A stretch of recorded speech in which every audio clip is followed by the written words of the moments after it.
But when you see the thing about one of the ulama, he said, always look. In fact, no, there's a hadith.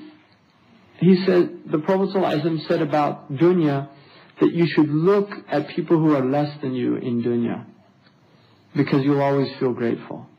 Now, there's always people less than you. I guarantee you. You'll always find people less than you. Right? So you say, Alhamdulillah. I mean, if you don't have a lot of money, in this country we're rich. In the biblical times, to put a jar of honey on your table was a sign of great wealth.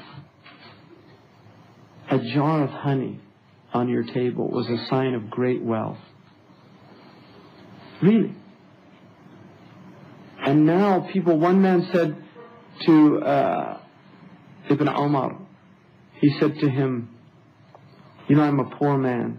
And he said, do you have a house? He said, yes. He said, then you're not poor.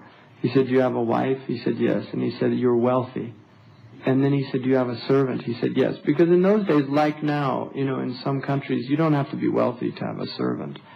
There's a lot of countries, like if you live in Bangladesh or Pakistan, even, you know, lower middle class people have really poor people as their servants, because all they have to do is give them food and they'll work in their house.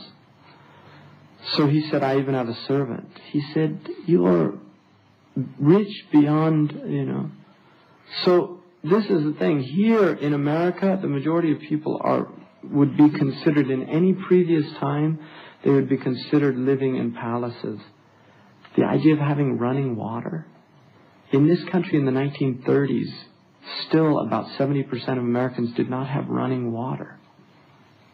The idea of having running water, the fact that you can take a hot shower by just turning a knob.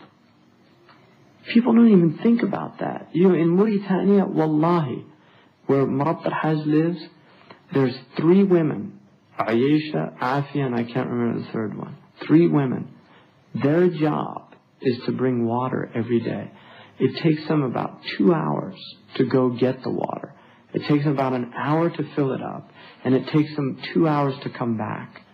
5 hours every day just to bring drinking water to their village. And that's their life.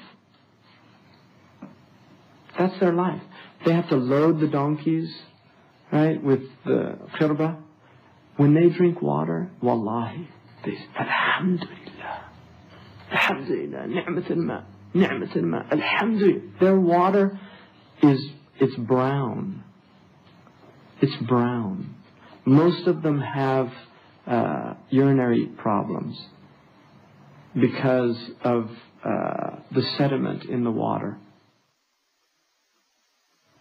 People have forgotten this. You know, I'll just give you an example. Wallahi, I read this the other day. I was reading a letter, and don't ask me why I was reading it, but I was reading a letter by Robert E. Lee, who was the head of the Confederate Army in the Civil War. And after his house had been taken by the federal troops, his wife, he wrote a letter to his wife because she had to flee the house. It's a mansion now. If anybody's been to Arlington Cemetery, it's called the Custis Lee Mansion. Anyway, that was his house. And it was captured. She had to flee. So he wrote this letter and he said, I reflect on all of the great blessings that we shared in that house. And I feel fear in my heart that we did not show enough gratitude to God while that house was in our possession. And for that, from His wisdom, He has taken it away from us. That is the way Muslims used to think. I mean, that was a Christian man, but that's how he thought about it. Because that is hikmah. That's the way to think. You know, why did this happen to me? This is unfair. That's not the response. The response is, what did I do to lose this blessing? Because Allah subhanahu wa ta'ala says in the Quran, إِنَّ اللَّهَ لَا يُغَيِّرُ مَا بِقَوْمٍ حَتَّى يُغَيِّرُ مَا بِأَنفُسِهِمْ. Allah does not change a people until they change themselves. ذلك بأن الله لم يكن منعما نعمة على قوم مغيرا نعمة أنعمها على قوم حتى يغيروا ما بأنفسهم. Allah will not take a blessing away from a people until they change something in their hearts. In other words, they don't show gratitude for it.